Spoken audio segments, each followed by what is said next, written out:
We're testing this dishwasher. It's not draining, it's full of water. Why do you think that is? Let's have a look. We can see that we are hooked up right here, but notice how high the branch arm is. It's 5 inches higher.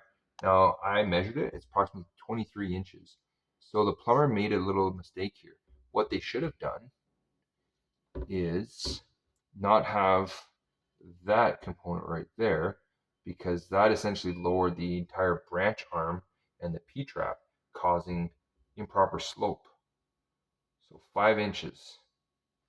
So this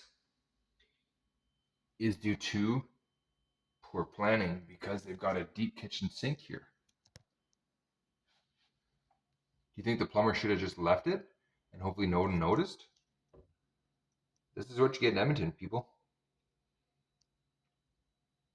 Yep. And this is inspected.